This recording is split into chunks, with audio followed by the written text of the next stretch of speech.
नमस्कार। जय जय राम, जय सिया राम, जय हो बागेश्वर धाम सरकार, जय हो हनुमान जी महाराज। मेरे प्यारे सभी दर्शकों, आज के इस वीडियो में एक बहुत ही दर्द भरी, हैरान कर देने वाली कुछ ऐसी ही जबरदस्त कहानी लेकर के आया हूं कि एक तवायफ जब उस भगवान के भक्त को जान से मार देती है, फिर उसके साथ में ऐसा क्या कहर बरसता है कि जिसको जान करके वाकई आपकी रूह कांप जाएगी। इसलिए आप इस वीडियो के अंत तक अवश्य ही बने रहिए। यदि आप भगवान पर भरोसा करते हैं, विश्वास करते होंगे, तो आप इस वीडियो के अंत तक अवश्य ही बने रहेंगे। लेकिन मैं आप लोगों से एक बात कहना चाहता हूँ कि यह जो कहानी है बहुत ही ज्ञानवर्धक है, प्रेरणादायक है और इस कहानी के माध्यम से बहुत सारी ऐसी नई चीज़ें आपके जीवन में देखने को भी मिलेगी। तो चलिए हम लोग इस कहानी को, इस घटना को बिना देर किए शुरू ही कर देते हैं। तो एक बार की बात है कि एक लड़का जिसका परवरिश एक मंदिर के पुजारी ने किया था, क्योंकि उसके माँ बाप जब वह बचपन में ही था तो उसके माँ बाप इस दुनिया को छोड़ करके चले गए थे। अब रह गई बात आखिर उस बच्चे की परवरिश कौन करेगा। लेकिन उसके माँ बाप जो है भगवान की मूर्ति, भगवान का मंदिर में अक्सर जो अपना समय दिया करते थे, वहाँ पर दान पुण्य भी किया करते थे। जब उस मंदिर के पुजारी को पता चला कि उसके मम्मी पापा नहीं है, तो छोटे से बच्चे को ला करके उन्होंने उस बच्चे की परवरिश की, पालन पोषण की। जब मंदिर में ही पालन पोषण की तो उस बच्चे के अंदर जो भगवान की भक्ति, भगवान के प्रति सद्व्यवहार कूट कूट करके भरा हुआ था। वह हर तरीके से भगवान से प्रेम करने वाला था। लेकिन वह लड़का जब धीरे धीरे बड़ा हुआ तो वह मंदिर का पुजारी तो नहीं हुआ, लेकिन भगवान का भक्त जरूर हुआ, क्योंकि सुबह शाम वह भगवान की पूजा पाठ करता था। भगवान की भक्ति भाव करने के बाद ही वह अन्य कोई काम करता था। उस मंदिर के पुजारी ने उस बच्चे को पढ़ाया भी, पढ़ा लिखा करके जब वह बच्चा बड़ा हुआ तो बिल्कुल ही ऐसा नहीं कि किसी गलत संगत के वजह से वह बिगड़ गया, बिल्कुल ही ऐसा वैसा उसके अंदर कोई बदलाव नहीं आता है, बल्कि वह बहुत ही सीधा साधा, भगवान से प्रेम करने वाला, भक्ति भाव में लीन रहने वाला, हर तरीके से वह जब बड़ा हुआ तो वह एक जगह काम भी करने लगा, उसकी जॉब भी लगी। लेकिन वह लड़का हर सुबह उस मंदिर पर जाकर के भगवान की भक्ति भाव करना, पूजा पाठ करना, ये सारे के सारे काम कर रहा था। लेकिन उसी गांव में एक जो है कोठा था, एक कोठा जहां पर जो है कई सारे तवायफें रहती थी। लेकिन उसमें से एक ऐसी तवायफ थी जो वाकई बहुत ही खूबसूरत थी। उसके हुस्न की चर्चा लोग करते थे। हाँ, एक गलत काम जरूर करती थी, लेकिन उसको देखने के लिए अगर कोई पुरुष एक बार उसे देख जाता तो उसकी मोह माया के जाल में फंस जाता और न चाहते हुए उसकी तरफ खींचा खींचा चला जाता।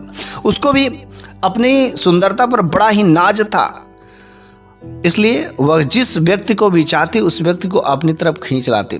लेकिन जो उस तवायफ की जो मालकिन थी, उस मालकिन ने कहा कि देखो, तुम्हारे हुस्न के चर्चे बहुत दूर दूर तक होते हैं, कोई भी आता है तो बस तुम्हें ही देखना चाहता है, तुम्हें ही पाना चाहता है, और तुम मुँह मांगी कीमत भी मांगती हो और वो मिल भी जाता है। तुम्हारे पास पैसे की तो कोई कमी नहीं है। लेकिन इस नगर में, इस जगह पर एक ऐसा लड़का है जो नौजवान है, हिस्ट पुष्ट है, काफ़ी जो हुस्न की है, उसका खूबसूरती भी है, उसके चेहरे से एक अलग प्रकार की दिव्य चमक दिखती है। तुम उसको जो है नहीं कुछ कर सकते, वो तुम्हारी तरफ मोहित ही नहीं होगा। उस तवायफ ने कहा, अरे भला आप क्या ऐसी बातें करें, अरे मेरे को देख करके कौन नहीं मोहित होगा। ओ अरे कितना भी बड़ा पूजा पाठ करने वाला से उसकी तो कंठी भंठी में डाल देंगे, मेरे को समय ही नहीं लगेगा। बस एक बार मेरे हुस्न के जाल में बस पड़ जाए, मेरे को देख बस ले, वह खींचा खींचा चलाएगा।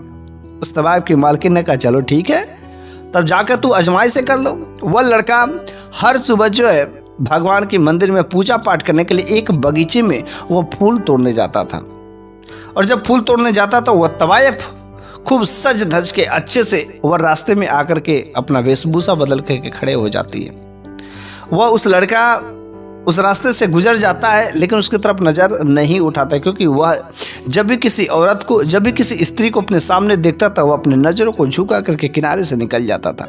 एक दिन हुआ, 2 दिन हुआ, 3 दिन हुआ, हर दिन वह तवायफ जो है रास्ते में खड़े हो जाती थी और उसकी तरफ जो है अनेक प्रकार के इशारे करती थी ताकि वह मेरी तरफ देखे। लेकिन वह लड़का एक बार भी उसकी तरफ नहीं देखता था। वो बेचारी परेशान हो गई, लेकिन वह सोची कि आखिर इसको कैसे, किसी भी तरीके से इसको अपने जाल में फंसाना ही फंसाना, बस मेरे को एक रात इसके साथ रात तो रंगीन करनी ही करनी। सबके साथ मैं पैसे ले करके करती हूँ, लेकिन वही गुनाह का काम बस एक बार मेरे साथ करने के लिए तैयार बस हो जाए, मैं फ्री में। क्योंकि वाकई में आज तक मैंने जितने मर्दों के साथ रात गुजारी, इतना खूबसूरत लड़का आज तक तो मैंने देखा ही नहीं। इतना खूबसूरत चेहरे से चमक जो दिख रही है, इतना अच्छा, और वो भी साधु महात्मा, इसकी कंठी भंटी कैसे में नहीं पड़ेगी। देखते हैं वो इसके पीछे लग गई रहती है, लेकिन उसका कोई भी चाल कामयाब नहीं होता है। फिर वह जो एक दिन मंदिर के सामने ही बिल्कुल ही फटियाल स्थिति में अपना रूप रहा बना करके, और जो मंदिर के सामने लाचार लवारिस के जैसे वह गिर जाती है। सुबह सुबह का समय था। वह लड़का जब उस रास्ते से गुजरता है तो कहता है, चूंकि सामने वह बहाना बना करके वह तबाया जो पड़ी रहती है, उसे कोई पहचान नहीं पाता है। वो लड़का उस लड़की को जब देखता है, उस महिला को देखता है, तो कहता है, अरे यहाँ पर कोई बेसहारा बेचारी कोई ऐसी महिला पड़ी है, इसका सहायता करना बहुत ही ज़रूरी है। वह जो भगा भगा उस महिला के पास में जाता है। चूँकि अनेक प्रकार के कई सारे ड्रामा की रहती है, देखने से बहुत ही हालत गरीब रहती है, उसकी हालत खराब रहती है। तो वह कहता है कि अरे आपको क्या हुआ। वह कहती है कि मेरा तबीयत कई दिनों से ख़राब है, मुझे इलाज की ज़रूरत है, मेरे पास पैसे नहीं है, लेकिन मैं करूँ तो करूँ क्या। इसलिए मैं भगवान के दरबार में तो आ ही रही थी, लेकिन रास्ते में देखिए मेरी हालत ऐसी होगी कि मैं मूर्छित होकर के गिर पड़ी, मेरे को कुछ समय के लिए सहारा दीजिए। बस उस भक्त ने ले जा करके अपने जहाँ पर वह सोता था उस जगह पर उसको जगह दिया, वहाँ पर ले गया और अच्छे से इलाज पानी करने के बाद जो है कुछ भोजन दिया खाने को। खाने के बाद वह जो वहाँ से चला गया। शाम का समय होता है, जब अपने घर पर जाता है वह लड़का, तो वह वहीं पर जो उसी बिस्तर पर पड़ी रहती है और जाकर के पूछता है, अब आपकी तबीयत कैसी है, अब आपकी तबीयत में कुछ सुधार हुआ कि नहीं हुआ। वह कहती कि नहीं, अब तो कुछ हद तक ठीक है। लेकिन वह तो सारा का सारा ड्रामा बना रही थी। वह बीमारी की अवस्था में थी, लेकिन एक से एक जो खतरनाक जो उसके साथ ऐसे इशारे कर रही थी, लेकिन वह लड़का एक बार भी उसकी तरफ जो आंख उठा करके नहीं देखता। बस वह तो उसकी सहायता करने में ही मगन था। वह अनेक प्रकार के तिरछी नजर हुस्न की जाल फेंकती है। शायद कोई दूसरा रहता तो वो उसकी हुस्न के जाल में फंस जाती, लेकिन वह अपने आप को इतना कंट्रोल करने वाला, ब्रह्मचर्य को पालन करने वाला, ताकि वह उसकी तरफ एक बार भी मोहित ही नहीं होता।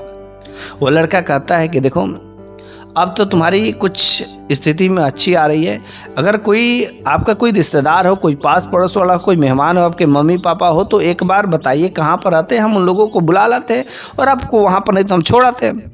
वह तबायब कहती कि नहीं, इस दुनिया में मेरा कोई नहीं है, मैं लवारिस हूँ, मैं इकलौती हूँ, मैं इधर उधर जहाँ कुछ मिल जाता बस वहीं पर डेरा डाल देती। लेकिन आज मैं जो है यहाँ से जाना नहीं चाहती, मेरा कोई है ही नहीं। भला आप एक लवारिस को, एक बेचारी को, एक बेसहारी लड़की का मदद नहीं कर सकते।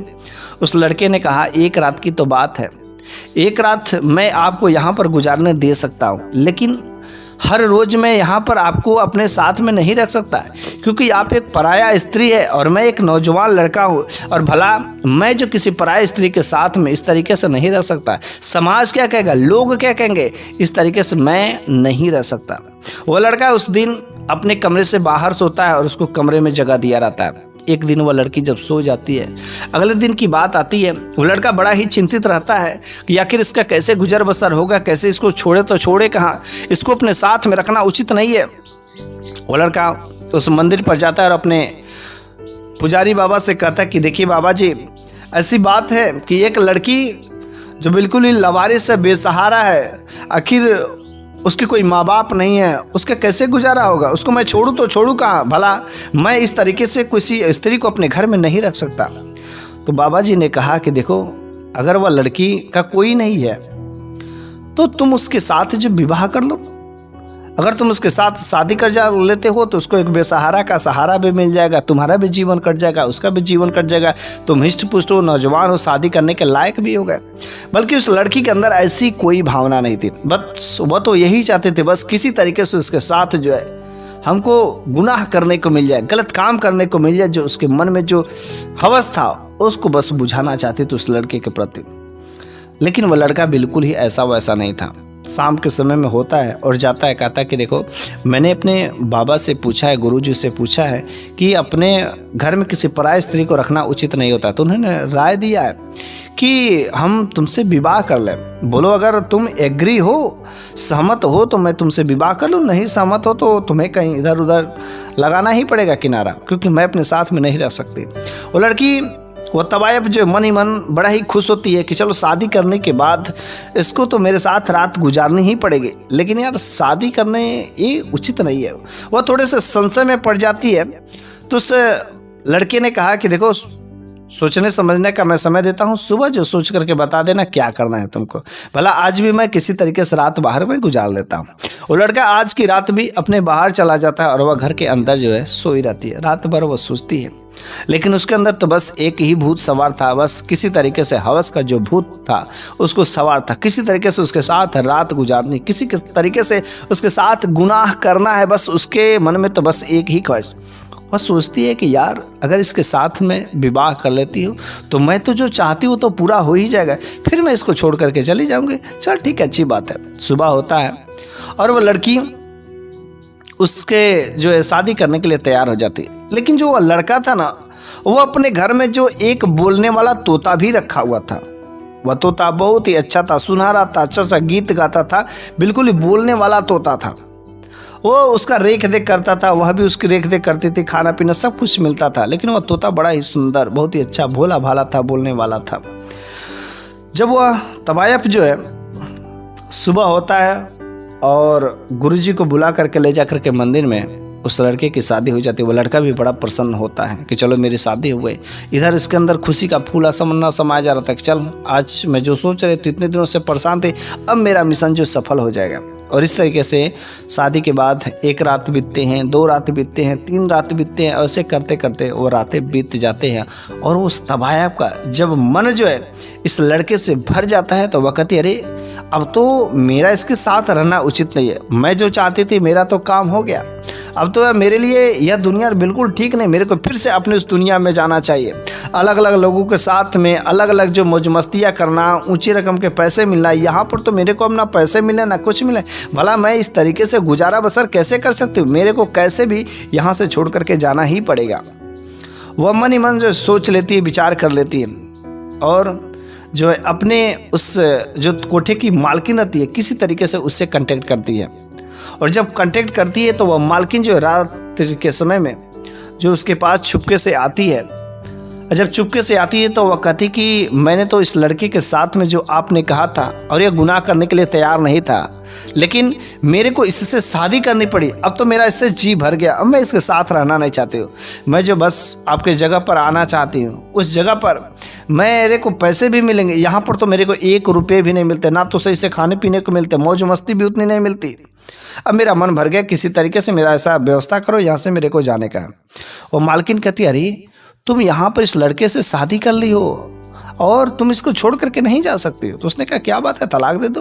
लेकिन कहते नहीं नहीं, अगर अब मैं उसे तलाक देने की बात करूँगी तो वह बहुत ही भला इंसान है, बहुत ही इज्जत वाला इंसान है, भगवान को मानने वाला है, उसके ऊपर क्या बीतेगी, मैं उसके साथ धोखा ऐसा नहीं कर सकती, ऐसा वो करेगा ही नहीं, मैं उसके साथ ऐसा बिल्कुल ही नहीं कर सकती। वो जो मालकिन कहते तब ठीक है, क्या करना, तब इसको मार दो, मारने के बाद तुम यहाँ से निकल जाओ, ऑटोमेटिक सब रास्ता क्लियर हो जाएगा। वो सारे के सारे जो इस सब बातें जो तोता भली बात जो सुन रहा था, लेकिन वह बोलता बचाओ बचाओ बचाओ, लेकिन उसका मालिक जब आता था, वह लड़का जब आता था तो उसकी बातों को इग्नोर कर देता था, कुछ खाना पीना पिला करके सो देता था। वह जो रात्रि का समय जब होता है तो उस लड़की के मन में बस एक ही विचार आ गया रहता है कि बस मेरे को किसी तरीके से अब इनको मार करके और यहाँ से निकल को जाना ही पड़ेगा। रात्रि के समय में वह भोजन देने का समय होता तो वह तवायफ जो उस रात अपने पति से बहुत ही प्यार करती है, आती है, पैर दबाती है, सर दबाती है, बहुत ही प्यार लुटाती है। फिर जो कहती कि आज मैं आपके लिए बहुत ही अच्छा टेस्टी में भोजन बनाई हूँ, चलिए ना आज हम लोग दोनों साथ में मिल करके भोजन करेंगे। ये सारा का सारा प्लान जो तोता सुन के रहता, उस दिन वह बार बार एक ही बात रट लगाया रहता कि बचाओ बचाओ बचाओ, वह बार बार कहता, वह मालिक आकर के, वह लड़का बार बार आकर उसको चुप करा देता था। लेकिन वह तोता जो सारा का सारा चीज सुन गया था, लेकिन वो कुछ कर नहीं पाता था, बस एक ही बात बचाओ बचाओ बचाओ कह रहा था। फिर जो है वह तवायफ जो है 2 प्लेटों में भोजन तैयार करती है, और जो वह अपने पति को देने वाले थे, उस लड़की को देने वाले थे, उस खाने में वह जहर मिला दी रहती है और अपने खाने में फ्रेश रखी रहती है। फिर जो है खाना खाने के बाद जैसे ही कुछ ही समय बाद होते हैं, आधा घंटा लगभग समय बीते होते हैं, उस लड़की के पेट में भयानक दर्द होने लगता है। वह तुरंत अपने पत्नी को बुलाता है कि सुनो जी, अरे मेरे पेट में पता नहीं क्यों बहुत तेजी से दर्द हो रहा है। वो तबायब कहती कि शायद आपने कुछ बाहर कुछ गलत खाना खा लिया होगा, इस वजह से शायद आपके पेट में गैस बन गया हो, कुछ ऐसी वजह। कहता कि नहीं, इतना जोर से दर्द हो रहा है कि ऐसा लगता है कि मेरे प्राण ही निकल जाएंगे। भला मेरे साथ ऐसा क्यों हो रहा है, मेरे को कुछ नहीं पता है। और वो तबायफ जो है इस तरीके से उसको अकेले कमरे में छोड़ करके वह अपने कमरे में चली जाती है। और कुछ ही समय बाद उस लड़के का उस कमरे में घुट घुट करके तड़प तड़प के मृत्यु हो जाती है। उधर वह तोता एक ही रट लगाया जाता है, बचाओ बचाओ बचाओ, लेकिन कुछ भी कोई सुनवाई नहीं होती है। वह तबायफ जो है उसके बाद उस घर को छोड़ करके वहाँ से निकल जाती है। अगला सुबह जब होता है तो वह तो इस दुनिया को छोड़ करके उस कमरे में बंद था, उसको पता ही नहीं। लेकिन जब अगले दिन होता है तो वह जो मंदिर का पुजारी उस लड़के का इंतजार करता है, अरे आज क्या बात है, आया नहीं। अच्छा चलो ठीक है, कोई काम फंस गया होगा इसलिए नहीं आया। लेकिन उनको रहा नहीं गया। वह जो है उसके लड़के के घर पर भी आते हैं। जब उस लड़के के घर पर आते हैं तो वहाँ पर देखते हैं दरवाज़ा बंद है। उसने कहा शायद सो रहा होगा या कुछ काम कर रहा होगा। देखते हैं दरवाज़ा बंद है तो चले जाते हैं। फिर जो शाम के समय होता है वह किसी अपने व्यक्ति से कहते करे जाओ देखो वह आया कि नहीं आया। तो वह कोई भी से संदेशा जाता तो कहते कि उसका दरवाज़ा बंद है, उसका दरवाज़ा बंद है। एक दिन बीत जाते हैं, 2 दिन बीत जाते हैं, लेकिन उसका कोई जो है पता नहीं चलता। कुछ लोगों से कहते आखिर वो मेरा जो चेला था, मेरा जो लड़का था, आखिर गया तो गया कहाँ। उसने कहा अरे नया नया शादी किया है, शायद वो कहीं घूमने उमने चला गया होगा। उसने कहा नहीं, अगर वह कहीं पर भी जाता तो मेरे को बता करके जाता। और भला ऐसे दरवाज़ा बंद है, क्या बात है। उनका जो मन जो है तसल्ली नहीं दे रहा था, शांत नहीं हो रहा था। मन ही मन वो उस लड़के के लिए, अपने बेटे के लिए, जिनको क्योंकि उन्होंने पालन पोषण किया था, उनका वह बेटा था, वह अपने बेटे के लिए, अपने उस लड़के के लिए बहुत ही चिंतित थे, हैरान थे। सोते थे तो भी उसके ही बारे में सोते थे। लेकिन एक रात तो वह सपने में क्या देखते हैं कि मेरा जो बेटा है ना, मेरा जो लड़का है ना, खून में लथपथ सना हुआ है और वो चिल्ला जा रहा है कि बचाओ बचाओ बचाओ। कुछ समझ नहीं आता है। अचानक उनकी नींद उठ जाती है, टूट जाती है, बैठ जाते हैं। जब सोते हैं फिर से वही भयानक सपना, बार बार एक ही सपना उन्हें तंग कर रहा है। अगला सुबह जैसे होती है तुरंत वह पुजारी जो है अपने आप को कंट्रोल नहीं कर पाते हैं और जो उस कमरे के उसके घर की तरफ चलते हैं। दरवाज़ा बंद रहता है। उसने कहा नहीं, दरवाज़ा आज तोड़ना ही पड़ेगा, क्योंकि रात्रि का भयानक सपना कुछ न कुछ ऐसी चीज़ें संकेत दे रहा है। लेकिन जब वो सब दरवाज़ा तोड़ रहे थे तो जैसे तोते को पता चला कि शायद कोई है, क्योंकि 2 दिनों से वह भूखा प्यासा था, कोई कुछ देने वाला नहीं था, लेकिन वह तोता तुरंत बोलने लगा बचाओ बचाओ बचाओ। जैसे बचाओ बचाओ की आवाज़ सुन करके जो भी लोग उस पुजारी के साथ में गए थे तुरंत दरवाजे को तोड़ दिया। सोते की आवाज़ सुन करके बचाओ बचाओ, उन लोगों के मन में भी संशय हो जाता कि जरूर कुछ ना कुछ यहाँ पर लफड़ा हुआ है। आखिर क्या हुआ, तोता ऐसे इस तरीके से हरकत कैसे कर सकता है। वहाँ पर जब एक और कमरे का दरवाज़ा खोला गया तो क्या देखता है, जमीन पर जो है वह बेटा, वह लड़का जो है जमीन पर पड़ा हुआ है, बिल्कुल मरा पड़ा है। 3 दिन हो गए थे लेकिन उसकी बॉडी में किसी भी प्रकार की कोई जो सुगंध नहीं आती, कोई महक नहीं आती, बिल्कुल सड़ नहीं थी, बिल्कुल बॉडी ऐसी की ताजी ही थी। ऐसा लग रहा था कि मानो ताज़ा आज ही की बॉडी है। लेकिन उसको मरे हुए 3 दिन हो गए थे। बेचारा वह पुजारी बहुत ही चिंतित होते हैं। उधर जब चिंतित होते हैं और बाकी साथ में भी कुछ लोग थे तो बड़े ही पुजारी बाबा चिंतित होते कि आखिर इसके साथ में ऐसा हादसा कैसे हो सकता है। भला तो अभी हाल ही में नई शादी हुई है। लेकिन जब उसके पत्नी को तलाशने की कोशिश किया तो उसकी पत्नी उस घर में नहीं थी। तो सोचे आखिर उसकी पत्नी कहाँ चली गई तो गई कहाँ। लेकिन सारा का सारा तोता जो है ये बातें सुन रहा था। ऊपर वाले की कृपा से उस तोते को बिल्कुल ही कुछ समय के लिए एक अजीब शक्ति प्राप्त होती है जो इंसानों जैसी बात कर सके, इंसानों जैसे बोलने वाला। फिर जो वह तोता सारा का सारा बयान दे देता है कि वह एक तबायब थी और वह तो बस इसके साथ रात गुजारनी चाहती थी। वह तो दिन के समय में जब यहाँ पर यह नहीं रहते थे तो कई सारे मर्दों के साथ में यहाँ पर आकर के अलग अलग जो संबंध स्थापित करती थी। हम इसलिए रीता चिल्लाते थे लेकिन कोई मेरी बातों को नहीं समझ पाता था। और फिर जो है इनको जहर खिला करके वो मार करके उस कोठे पर चली जाती है। उस पुजारी बाबा को बड़ा ही गुस्सा आता है, बहुत ही दर्द होता है और अब सोचते कि उस तवायफ वाली को मैं मार देंगे, जान से मार देंगे। ऐसा करना, ऐसा उसकी हिम्मत कैसे हुई। उस पुजारी बाबा ने उस तोते को लिया और जो है उसको ले जाकर के जंगल में मुक्त भी किया और गुस्सा से होकर के 3-4 लोगों के साथ में वो जो उस कोठे पर जाते हैं, कोठे पर चिल्लाते हुए जाते हैं, अरे वह तवायफ कहाँ है, वह कहाँ है कोठे वाली, जल्दी से मेरे को बुलाओ।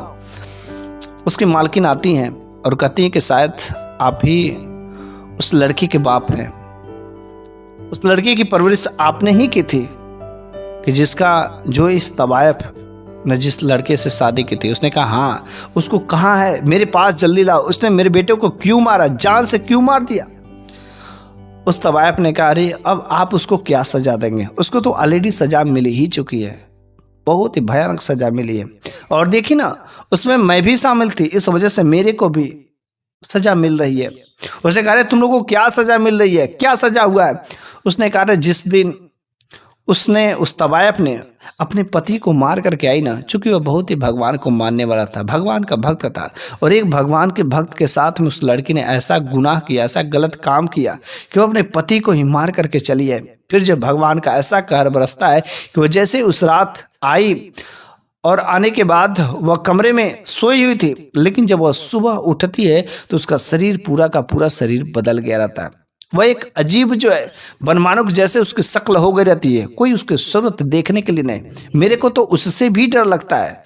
वह एक कमरे में बंद है, उसकी हालत बहुत ही खराब है, किसी तरीके से बस उसको मैं भोजन फेंकवा देती क्योंकि उससे मेरे को डर लगता है। लेकिन देखिए ना, अब मैं भी चूंकि उसमें शामिल थी, मैंने ही ले जाकर उसको जहर दिया था, मैंने उसको राय दिया था, इसलिए मेरे को भी उसका कहर बरस पड़ा और मेरा भी शरीर के अंदर बहुत ही जलन होता है। धीरे धीरे मेरे भी शरीर में बदलाव होना शुरू हो गए और मेरे को भी ऐसा लगता है कि अजीब ऐसे ही कुछ बनमानुष जैसे बन जाएंगे।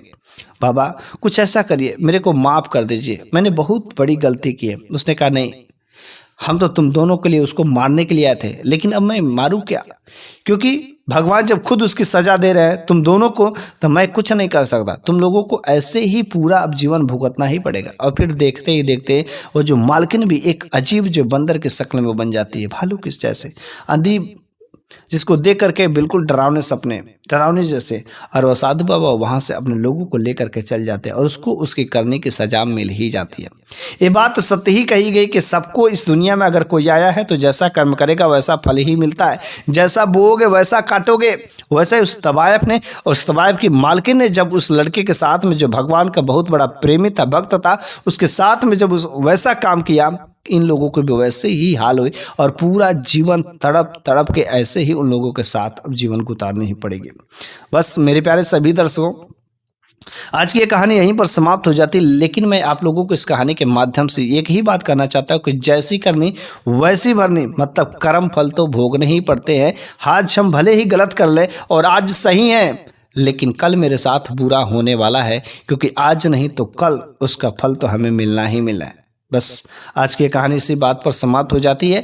मैं अगले वीडियो में एक नई शानदार कहानी के साथ में लेकर के अवश्य ही हाजिर हूँगा। तब तक लिए धन्यवाद। जय जय राम, जय सिया राम।